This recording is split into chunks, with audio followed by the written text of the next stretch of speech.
Hi అండి, అందరూ నమస్కారం. నేను మీ Venugopal Reddy from Josh innovations private limited, Josh institute of foreign languages, Edunine career guidance సంయుక్తంగా విద్యార్థుల కోసం అనేక వీడియోస్ మనం చేస్తున్నాం. ఈరోజు మీ అందరికీ ప్రీతిపాత్రుడు, అందరినీ దబిడి చేసేటువంటి మన మల్లారెడ్డి సారు, దానికి సంబంధించినటువంటి యూనివర్సిటీస్ అసలు ఏం నడుస్తుంది, మల్లారెడ్డి సారు ఇంత పెద్ద కాంపిటీషన్ ప్రపంచంలో 72 ఏళ్ల వయసులో అందరినీ శాసిస్తున్నాడు. ఎన్ని చెప్పినా మా గురువుగారే. ఆయన ఐకానిక్ సింబల్ అంతే తెలంగాణలో. అయితే మల్లారెడ్డి యూనివర్సిటీస్లో అసలు ఫీ స్ట్రక్చర్స్ ఏం నడుస్తున్నాయి, అసలు ఇంటేక్లు ఏంది, అసలు ఏమున్నాయి, ఏ యూనివర్సిటీస్ వచ్చినాయి, వాడి అప్రూవల్స్ ఏంది, వాడి కథ ఏంది, పంచాయతీ ఏంది అనేది ఎప్పటికీ అర్థం కాదు. మైసమ్మగూడలో మల్లారెడ్డి యూనివర్సిటీస్ విషయంలో మైసమ్మగూడలో అక్కడ ఉన్నటువంటి లోకల్స్కి కూడా పెద్ద కన్ఫ్యూషన్, అసలు ఏ కాలేజీ ఏందన్నది. ఆ పాపం ఆయనకి ఏడ గుర్తుంటాయో ఇన్ని కాలేజీలు, ఎంతమంది ప్రిన్సిపల్స్, వ్యవస్థ నిజంగా అద్భుతమే. సరే చూద్దాం. ఫస్ట్ది వచ్చేసి వీళ్ళకి 2020లో మల్లారెడ్డి ప్రైవేట్ యూనివర్సిటీ వచ్చిందండి. Mallareddy private university. ఇప్పుడు మల్లారెడ్డి క్యాంపస్లు మొత్తం 4 ముఖాలుగా ఉంటుంది. ఇందులో మొదటి ముఖం ఎంఆర్ యూనివర్సిటీ, లేకపోతే మల్లారెడ్డి సార్ ఛాంబర్ ఏదైతే కూర్చుంటారో రైట్ సైడ్లో మనకి మైసమ్మ కూడా ఎంటర్ అవ్వగానే వస్తుంది. అక్కడి నుంచి మనకు చూస్తే ఎంఆర్ఈసీ క్యాంపస్ అంటారు దీన్ని, లేదా మల్లారెడ్డి ఫార్మసీ కాలేజ్ అంటారు. రైట్ సైడ్లో ఫస్ట్ బిల్డింగ్ అనమాట ఇది. సో దీంట్లో వచ్చినటువంటి క్యాంపస్ వచ్చేసి ఇది ఎంఆర్ఈసీ అనేటువంటి పేరుతో ఉండేది ఇంతకుముందు. ఈ ఎంఆర్ఈసీ క్యాంపస్నే ఇప్పుడు ఎంఆర్ యూనివర్సిటీ అంటారు. సో ఇది మల్లారెడ్డి సార్కి వచ్చినటువంటి ఈ సంవత్సరం కొత్తగా పర్మిషన్ వచ్చినటువంటి ఇండిపెండెంట్ యూనివర్సిటీ. ఎంఆర్ యూనివర్సిటీ అనేది independent university, independent deemed to be university. ఇది deemed to be university. So ఇది వచ్చినటువంటి మల్లారెడ్డికి వచ్చినటువంటి ఈ సంవత్సరం పర్మిషన్ వచ్చినటువంటి యూనివర్సిటీ. కాబట్టి ఇప్పుడు ఎంసెట్ కౌన్సిలింగ్లో ఎంఆర్ఈసీ అనే కోడ్ ఇక మీద మీకు కనిపించదు. ఎందుకంటే వన్స్ ఒకసారి డీమ్డ్ యూనివర్సిటీ అయిపోయిందంటే మీకు ఇక అది ఎంసెట్ కౌన్సిలింగ్ పరిధిలోకి రాదు, అది కేంద్ర ప్రభుత్వ ఆధీనంలోకి వస్తుంది. దీని యొక్క ఇంటేక్ వచ్చేసి మొత్తం 3600. ఎంఆర్ యూనివర్సిటీ ఇంటేక్ వచ్చేసి 3600 అప్రాక్సిమేట్గా. ఫస్ట్ ఎంఆర్ యూనివర్సిటీ చెప్తాం, ఎందుకంటే మనకి ఏరియాల వారిగా మీకు అర్థమవుద్ది. ఫస్ట్ మనకు పోయేటప్పుడు మైసమ్మ కూడా ఎంటర్ కాగానే ఎక్కడి నుంచి మనకు టువర్డ్స్ దూలపల్లి నుంచి వచ్చి మనకి ఎంటర్ కాగానే ఫస్ట్ వచ్చేది ఇది ఇట్లా వస్తుంది. ఈ బిల్డింగ్లో వచ్చేసి ఎంఆర్ యూనివర్సిటీ ఉంటుంది. ఈ ఎంఆర్ యూనివర్సిటీ ఇంటేక్ 3600. సో దీంట్లో అయితే present cyber security seats, EC seats అయిపోయినాయి. ఓకే, రిమైనింగ్ సీట్స్ ఉన్నాయి. దీంట్లో వాళ్ళకి ప్రధానంగా సిఎస్సి ఒక 760 వచ్చినాయి, సిఎస్ఎం వచ్చేసి ఒక 760, సిఎస్డి వచ్చేసి ఒక 360, తర్వాత రిమైనింగ్ అదర్ బ్రాంచెస్ వచ్చేసి 120లు ఒక సైబర్ సెక్యూరిటీ వచ్చినాయి, తర్వాత ఈసీ ఒక 60, సైబర్ సెక్యూరిటీ ఒక 60 సంథింగ్ అట్లా వచ్చినాయి అనమాట. సో దీంట్లో ఫీజులు ఎలా ఉన్నాయనుకున్నట్లయితే అందాజగా ఒక 2 lakhs ఫీజు ఉందండి.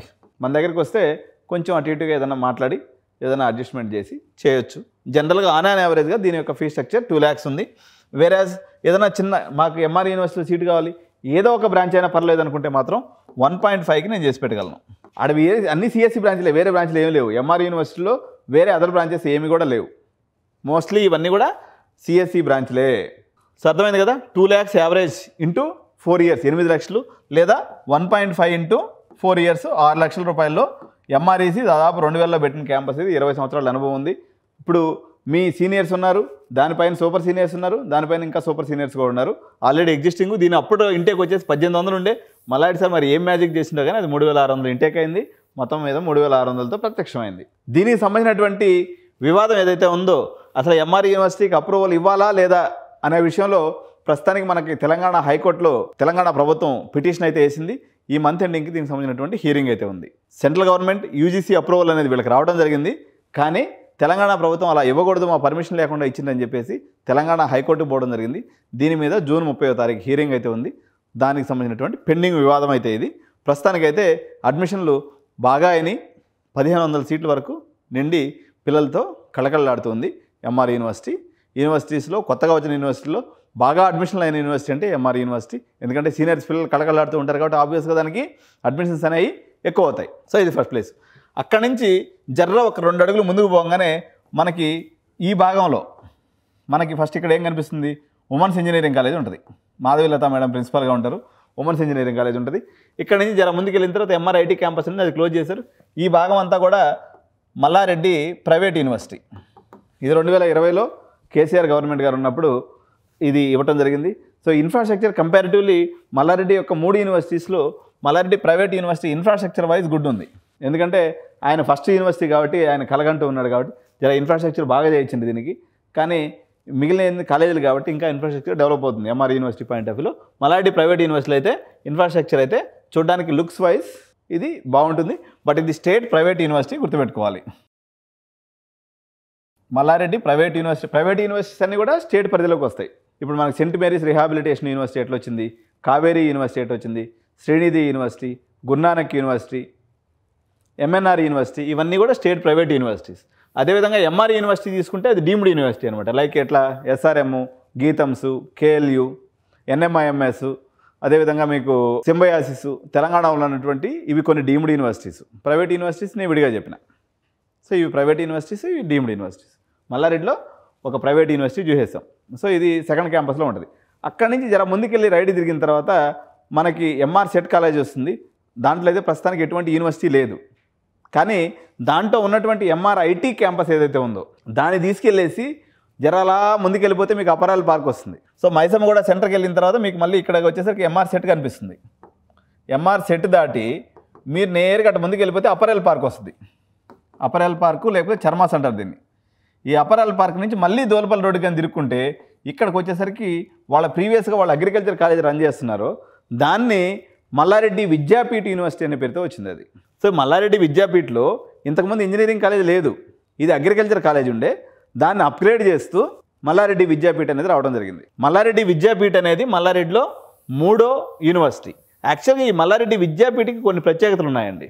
ఇంజనీరింగ్ పరంగా ఇది కొత్త యూనివర్సిటీ, కానీ యాక్చువల్గా వీళ్ళకి లాస్ట్ ఇయర్ 2024లో మల్లారెడ్డి విద్యాపీఠ్ అనేది రావడం జరిగింది. ఈ మల్లారెడ్డి విద్యాపీఠ కిందే Mallareddy medical college, Mallareddy dental college, Mallareddy dental women's college, Mallareddy medical women's college, మొత్తం 4 మెడికల్ కాలేజీలు ఉన్నాయి. అదేవిధంగా మల్లారెడ్డి నర్సింగ్ కాలేజ్ ఉంది. అదేవిధంగా ఈ లాస్ట్ ఇయర్ వరకు వీటిని అండర్లో పెట్టుకొని యాక్చువల్గా ఈయన ఏం చేసిందంటే ఈ డిపిఆర్ సబ్మిట్ చేసేటప్పుడే నాకు ఒక ఇంజనీరింగ్ కాలేజీని కూడా దీంట్లో పెట్టుకుంటాననేటువంటి ఒక ప్రపోజల్ పెట్టడం జరిగింది. దానికి అనుగుణంగా సెంట్రల్ గవర్నమెంట్ అప్రూవల్ ఇవ్వడం జరిగింది. కాబట్టి టెక్నికల్గా మాట్లాడితే మల్లారెడ్డి విద్యాపీఠ్ ఈ సంవత్సరం ప్రారంభం కాలేదు, గత సంవత్సరం ప్రారంభమైంది. కానీ వీళ్ళ ఇంటేక్ అడ్జస్ట్మెంట్లో కుదరలేదనమాట. అంటే ఎంఆర్ఐటీని తర్వాత మల్లారెడ్డి ఉమెన్స్ కాలేజీని అడ్జస్ట్మెంట్ చేస్తూ మల్లారెడ్డి విద్యాపీఠ్ వచ్చింది. కాబట్టి విద్యాపీఠ్కి టెక్నికల్గా లాస్ట్ ఇయర్ వీళ్ళు అడ్మిషన్లు తీసుకోలేదు. తెలంగాణ రాష్ట్రంలో హైయెస్ట్ నెంబర్ ఆఫ్ బ్రాంచెస్ ఉన్నటువంటి ఏకైక యూనివర్సిటీ.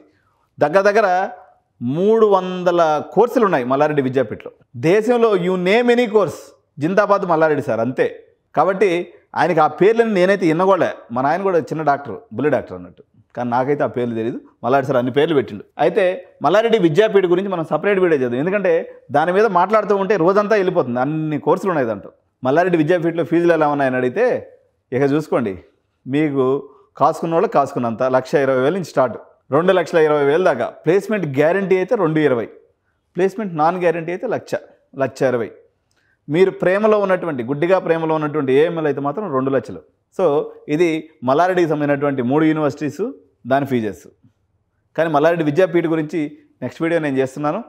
ఇది ప్రపంచంలో 8వ వింత అనమాట మల్లారెడ్డి విద్యాపీఠ యూనివర్సిటీ. ఎందుకు మల్లారెడ్డి యూనివర్సిటీ ప్రపంచంలోనే 8వ వింతగా తయారైందనే విషయాన్ని మనం నెక్స్ట్ వీడియోలో చర్చిద్దాం. Thank you so much. జై హింద్.